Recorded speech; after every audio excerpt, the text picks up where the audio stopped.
नमस्कार दोस्तों, इस वीडियो में हम लोग बात करने वाले हैं अल्ट्रासोनोग्राफी रिपोर्ट के बारे में। पिछले वीडियो में हम लोग बात किए थे कि अल्ट्रासाउंड किसे कहते हैं, कैसे करवाया जाता है, कब करवाया जाता है और क्या क्या प्रिकॉशन फॉलो किया जाता है उसमें डॉक्टर के द्वारा। तो ये सभी चीज़ों के बारे में हम बात किए थे, लेकिन इस वीडियो में ये पार्ट 2 वीडियो है। इस वीडियो में हम लोग बात करने वाले हैं कि रिपोर्ट कैसे देखा जाता है। वैसे ये वीडियो जो है किसी सब्सक्राइबर के द्वारा रिकमेंड किया गया है कि इसके बारे में बताइए, तो हम उन्हीं के बातों को फॉलो करके इस वीडियो को बना रहे हैं। वैसे हम लोग देखिए 2-3 रिपोर्ट लेके रखे हैं। जैसे ये पहला जो है होल एब्डोमेन का, पूरे पेट का है। दूसरा जो है ये टीवीएस है, मतलब ट्रांस वेजाइनल सोनोग्राफी इसको कहते हैं, वो है। और तीसरा जो है चेस्ट का है। ये तीनों अल्ट्रासाउंड के रिपोर्ट को हम लोग देखने वाले हैं कि ओवरऑल देखा कैसे जाता है और इसको समझा कैसे जाता है। अगर कोई आदमी, नॉर्मल आदमी भी रिपोर्ट को देखे तो वो भी समझ सकता है। तो इस वीडियो में हम लोग इसी चीज़ों को डिस्कस करने वाले हैं, तो लास्ट तक जरूर देखिए ताकि हम आपको सारे चीज़ों को बहुत क्लियर वे में बता सकें। देखिए यहाँ पे कुछ लिखा हुआ है, ये लिखा हुआ है अल्ट्रासाउंड होल एब्डोमेन, पूरे एब्डोमेन का। उससे पहले देखा जाता है कि यहाँ पे नाम क्या है। यहाँ पे पेशेंट का नाम होता है, उसके बाद एज होता है, उसका सेक्स, जेंडर, मेल है फीमेल है वो लिखा रहता है। उसके बाद फिर यहाँ पे डॉक्टर का रेफरेंस लिखा रहता है कि आखिर किस डॉक्टर ने भेजा है, और यहाँ पे लिखा रहता है कि कब वो पेशेंट आया था और कब उसको रिपोर्ट किया गया था, रिपोर्ट मिला था। तो ये सभी चीज़ों को लिखा जाता है और बाकी जितना भी होता है पेशेंट के ऑर्गन के बारे में बताया जाता है। जैसे नीचे देख रहे हैं, यहाँ पे सभी ऑर्गन का नाम है। जैसे हेपेटोबाइलरी सिस्टम, ये लीवर को कहा जाता है। अगला जो है गॉल ब्लैडर, ये गॉल ब्लैडर जिसको बोलते हैं पित्ताशय, उसको बोला जाता है। और पैनक्रियास, इसको अग्नाशय बोला जाता है। और स्प्लीन, इसको तिल्ली बोला जाता है हिंदी में। और ये जो किडनी है, ये सभी हमारे बॉडी के ऑर्गन है। ऑर्गन मतलब कि हमारे बॉडी में पाए जाने वाले एक सिस्टम है। जैसे किडनी एक सिस्टम है, ऑर्गन है, तो वही ऑर्गन है ये जो देख रहे हैं यूरिनरी ब्लैडर है। तो ये सभी ऑर्गन जो है वो हमारे बॉडी में पाया जाता है। लेकिन इसको देखा कैसे जाता है? अगर इसको ओवरऑल पढ़ेंगे तो बहुत समय लगेगा, लेकिन देखा कैसे जाता है शॉर्ट टाइम में, और इसको पढ़ा कैसे जाता है कि आखिर प्रॉब्लम क्या है। तो इन सभी को देखने के लिए सबसे पहले देखा जाता है कि इम्प्रेशन को, ये जो इम्प्रेशन है। वैसे इम्प्रेशन को क्यों देखा जाता है? तो इसलिए क्योंकि सभी चीज़ तो हो सकता है कि नॉर्मली हो। ऐसा नहीं है कि आपका अगर लीवर खराब है तो आपका गॉल ब्लैडर भी खराब होगा, आपका पैनक्रियाज भी खराब होगा, आपका स्प्लीन भी खराब होगा, आपका किडनी भी खराब होगा। नहीं, ऐसा नहीं हो सकता। हो सकता है आपको एक ऑर्गन खराब हो या फिर 2 ऑर्गन खराब हो। इतने सारे चीज़ों को पढ़ने से अच्छा है कि हम एक ऐसा चीज़ पढ़े जो कि हमको पता चल जाए कि हाँ, ये वाला सिस्टम खराब है। समझे? तो इसी के लिए इम्प्रेशन को पढ़ा जाता है। इम्प्रेशन में ये बताया जाता है कि इसमें से सारा चीज़ नॉर्मल है और कौन सा सिस्टम खराब है। पहले हम लोग इम्प्रेशन को देखते हैं, और इम्प्रेशन के बाद जब लगता है कि ये ऑर्गन खराब है तो उस ऑर्गन को हम लोग क्लियर वे में पढ़ते हैं।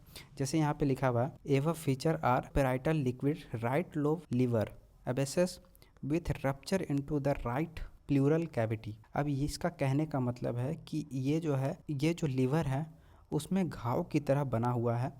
घाव हुआ है वो किस तरफ? तो वो राइट प्लूरल कैविटी के तरफ, और ये उठा हुआ है, रप्चर्ड है। तो इसी को बता रहा है। तो यहाँ पे अब हम लोग देख सकते हैं कि आखिर कितना कैसा है। तो यहाँ पे right liver appears in large in size, मतलब कि ये बढ़ा हुआ है कितना, 70 सेंटीमीटर। तो ये चीज़ को बताता है यहाँ पे। उसके बाद फिर और प्रॉब्लम क्या है, तो कितना साइज बढ़ा हुआ है, तो साइड यहाँ पे है, ये है। और देखा कितना गया है, तो वो 7 mm देखा गया है लीवर। तो यही चीज़ों को बताया जाता है और इसी चीज़ों को नोट किया जाता है। आपको पता चला कि लीवर कितना और कौन से तरफ बढ़ा हुआ है। तो ओवरऑल यहाँ पे बाकी और सभी नॉर्मल होगा, क्योंकि अब देखिए गॉल ब्लैडर के बारे में देखते हैं। तो ये जो देख रहे हैं ये गॉल ब्लैडर है। गॉल ब्लैडर जो है गॉल ब्लैडर इज़ वेल, बढ़िया है, कोई दिक्कत नहीं है। उसके बाद यहाँ पे देखते हैं common bile duct and portal vein is normal, ये भी नॉर्मल है, किसी प्रकार का कोई दिक्कत नहीं है। यहाँ पे पैनक्रियाज जो है वो भी नॉर्मल है, साइज एंड मॉर्फोलॉजिकल सब नॉर्मल है। तो ये सभी जो चीज़ है वो नॉर्मल यहाँ पे लिखा हुआ है, ये भी नॉर्मल है, स्प्लीन नॉर्मल है। उसके बाद both kidney are the visualise and appear normal size and shape and position. तो ये सभी चीज़ नॉर्मल है, किडनी भी हमारा नॉर्मल है, सब कुछ। और ये जो देख रहे हैं यूरिनरी ब्लैडर के बारे में, क्योंकि यूरिनरी ब्लैडर को देखा जाए और यहाँ पे साइज भी लिखा रहता है कि आखिर आपका किडनी का साइज़ कैसा है और कितना बढ़ा हुआ है। अगर बढ़ा रहता है तो यहाँ पे एबनॉर्मल लिखा हुआ रहता है, लेकिन नहीं, ऐसा नहीं है। यहाँ पे लेफ़्ट का कितना साइज़ होता है वो भी नॉर्मल है, तो कोई दिक्कत है नहीं। और यहाँ पे यूरिनरी ब्लैडर में देखते हैं, तो यूरिनरी ब्लैडर में आपका साइज़ अगर नॉर्मल नहीं होगा तो यहाँ पे लिख दिया जाएगा कि किसी प्रकार का प्रॉब्लम है। तो वहाँ पे बता दिया जाएगा। उसके बाद फिर प्रोस्टेट अपीयर्स जो है वो भी नॉर्मल साइज में है, तो किसी प्रकार का दिक्कत नहीं है। तो ये सभी जो चीज़ है वो नॉर्मल देखा गया है यूरिनरी ब्लडर का जो वॉल है। तो यहाँ पे जो देख रहे हैं ये इस तरह से रिपोर्ट को पढ़ा जाता है। आपको समझ में आया होगा दोस्तों कि रिपोर्ट को कैसे देखा जाता है। वैसे अगर आप इंग्लिश मीडियम में हैं या फिर हिंदी मीडियम में हैं तो आप दोनों में पढ़ सकते हैं। यहाँ पे हिंदी मीडियम वाले के लिए लिखा हुआ है, इसको गूगल से ट्रांसलेट किया हुआ, क्योंकि अगर इतना लिखते हिंदी तो बहुत समय लगता और बहुत सारा लिखना था, तो इसी के लिए थोड़ा सा समय लग सकता है। तो इसको गूगल से ट्रांसलेट किया हुआ, थोड़ा सा प्रॉब्लम हो सकता है आपको, क्योंकि ह्यूमन का लिखा हुआ और ऑटोमेटिक गूगल से ट्रांसलेट किया हुआ थोड़ा सा प्रॉब्लम होता है। तो हिंदी मीडियम वाले स्क्रीनशॉट लेके इसको पढ़ सकते हैं। और इंग्लिश मीडियम वाले के लिए ये बढ़िया है, इसको खुद से लिखा गया है, क्योंकि पिछले वाला वीडियो में ये जो लिखावट था वो क्लियर नहीं था, तो इसी के लिए इसको टाइप करके लिखा गया। तो आई होप दोस्तों कि आपको ओवरऑल पता चल गया हो कि कैसे देखा जाता है। एक बार और हम बता देते हैं, ये सभी ऑर्गन है और यहाँ पे जो इम्प्रेशन में लिखा हुआ है ये सबसे ज़्यादा इसको देखा जाता है कि आखिर आपको प्रॉब्लम क्या है, यही बता देता है आपको। तो ये ऐसे देखा जाता है। प्रॉब्लम कहाँ था, तो हमारा लीवर में प्रॉब्लम था, बाकी सभी चीज़ नॉर्मल है। नेक्स्ट जो है वो TVS है। TVS का मतलब ट्रांस वजाइनल सोनोग्राफी इसको कहते हैं, कुछ इस प्रकार का। वैसे देखिए एब्डोमेन में कहाँ पे किया जाता है, तो एब्डोमेन में पेट में किया जाता है, कुछ इस प्रकार का। ये जैसे चचा को देख रहे हैं, टकलू चचा, इतना मस्त जिन गया, तो ऐसा ही देख रहे हैं TVS के बारे में, मतलब ट्रांस वजाइनल सोनोग्राफी के बारे में। तो वही चीज़ होगा इसमें भी कि यहाँ पे नाम रहेगा, एज रहेगा और जेंडर रहेगा कि आखिर क्या है। यहाँ पे रिपोर्ट का डिटेल रहेगा, यहाँ पे कौन डॉक्टर रेफ़र किए हैं इसके बारे में लिखा हुआ रहता है।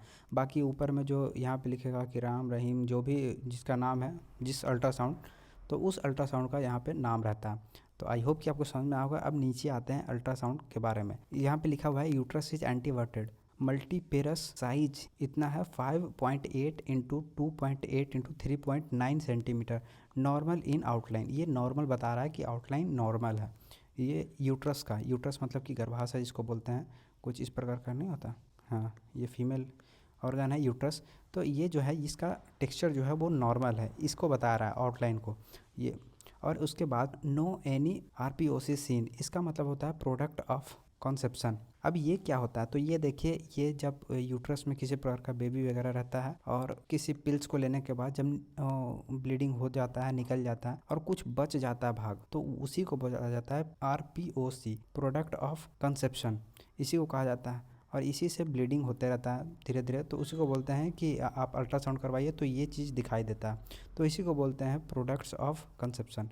तो यही चीज़ होता है। आई होप कि आपको समझ में आया होगा। अगला जो है endometrial thickness is 3.1 mm। Endometrial wall होता है, जिसे वॉल सभी एगो मायोमेट्रियम, एंडोमेट्रियम वॉल जो कहते हैं वो यहाँ पे होता है, यहाँ पे होता है एंडोमेट्रियम वॉल। तो उसका थिकनेस जो है वह 3.1 mm है। और फिर है bilateral ovary are normal size and shape. तो ये जो साइज एंड शेप जो है ओवरी का, ओवरी जो होता है यहाँ पे होता है, यहाँ पे, और ये भी यहाँ पे ओवरी। तो ये ओवरी जो है ये दोनों तरफ साइज शेप ठीक है।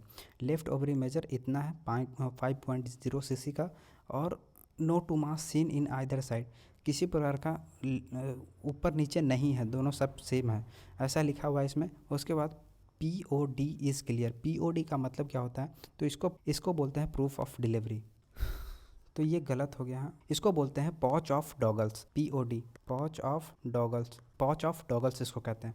अब ये जो देख रहे हैं ये पॉच ऑफ डॉगल्स का मतलब क्या होता है, तो ये जो होता है ये रेक्टम और यूट्रस के बीच की दूरी को पॉच ऑफ डॉगल कहते हैं। इसमें फ्री फ्लूइड जम जाता है, तो वही बता रहा है कि आपका फ्री फ्लूइड जमा हुआ तो नहीं ना है, वो क्लियर है ना, क्योंकि इसके कारण बहुत सारे डिजीज़ भी हो जाते हैं, दर्द होते हैं।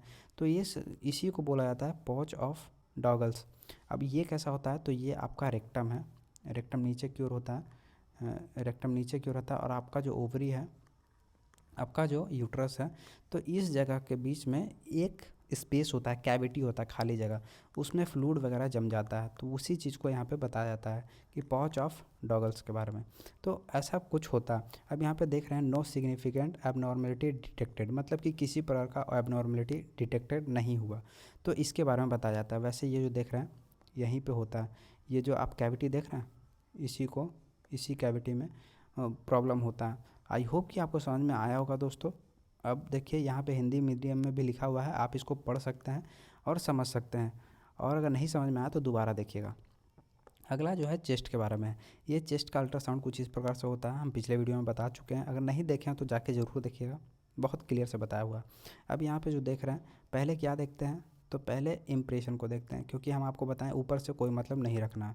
जब तक आप इम्प्रेशन को ना देखें तब तक, जब इम्प्रेशन को देख लें और यहाँ पे किसी प्रकार का एबनॉर्मलिटी दिखाई देता है, तब जाके आप उस चीज़ पे क्लियरिफिकेशन करें कि आखिर कहाँ पे एबनॉर्मलिटी है, इसको देखा जाता है। और ऊपर में जो है नाम वगैरह लिखा हुआ है, इसके बारे में हम बता दिए। तो यहाँ पे देखते हैं कि यहाँ पे लिखा हुआ bilateral CP angle are clear. ये जो बाईलेटरल सीपी जो है वो क्लियर है। बाकी no evidence any fluid collection seen, फिर no evidence in any ear fossae seen, तो ये भी क्लियर है। No evidence in parietal infusion seen, ये भी क्लियर है। No visualisation spleen is liver parenchyma appears normal, ये भी नॉर्मल है। तो यहाँ पे लिखा हुआ है नो सिग्निफिकेंस एबनॉर्मलिटी डिटेक्टेड, मतलब कि किसी प्रकार का एबनॉर्मलिटी नहीं पाया गया इसमें। तो ये इससे पता कर सकते हैं कि आपका रिपोर्ट जो है वो नॉर्मल है या फिर एबनॉर्मल है। अगर यहाँ पे एबनॉर्मल रहता तो यहाँ पे लिख देता, ये नो नहीं लगा रहता, और ये नो लगा हुआ, तो मतलब कि यहाँ पे बताया गया है कि किसी प्रकार का इसमें एबनॉर्मलिटी नहीं है। तो आई होप कि दोस्तों आपको समझ में आया होगा। वैसे हिंदी में भी लिखा हुआ है, इसको भी आप पढ़ के समझ सकते हैं। अगर आप हिंदी में देखना पसंद करते हैं, हिंदी में समझना पसंद करते हैं, तो इसको देख के पढ़ सकते हैं। आई होप कि आपको बहुत अच्छा से समझ में आया होगा दोस्तों। और ऐसा नहीं कि ये रिपोर्ट देखने के बाद अपने से ही कुछ भी फैसला ले लें, ऐसा नहीं कीजिएगा, क्योंकि इससे प्रॉब्लम हो सकता है। जब भी आपको रिपोर्ट मिले तो ओवरऑल अपने से देख लीजिए, लेकिन किसी डॉक्टर से दिखवा लीजिए, ताकि वो भी थोड़ा समझ सकें, क्योंकि आप नॉन एक्सपीरियंस हैं। तो आई होप दोस्तों कि आपको बहुत अच्छा से समझ में आया होगा ये इन सभी चीज़ों के बारे में, रिपोर्ट के बारे में। अगर और भी किसी प्रकार का डाउट अगर होगा आपको, तो आप कमेंट बॉक्स में ज़रूर लिखिएगा, कोई ना कोई आपका डाउट सॉल्व कर ही देगा। तो धन्यवाद दोस्तों, मिलते हैं किसी और वीडियो में। अगर इसका पीडीएफ वगैरह लेना चाहते हैं तो हमारे टेलीग्राम से जुड़ सकते हैं, जो कि टेलीग्राम जुड़ने का प्रोसेस है कि आप हमारे नंबर पे व्हाट्सअप कीजिएगा, यहाँ पे जो नंबर दिया हुआ है इस जगह पे, तो यहाँ पे मैसेज कीजिएगा कि हाँ I want to join this group, क्योंकि वो प्राइवेट है, इसको बनाने में बहुत मेहनत लगता है दोस्तों, तो इसी के लिए प्राइवेट रखा गया। और बाकी आप वहाँ से जुड़ के आप ले सकते हैं। तो धन्यवाद दोस्तों, मिलते हैं किसी और वीडियो में। जय हिंद।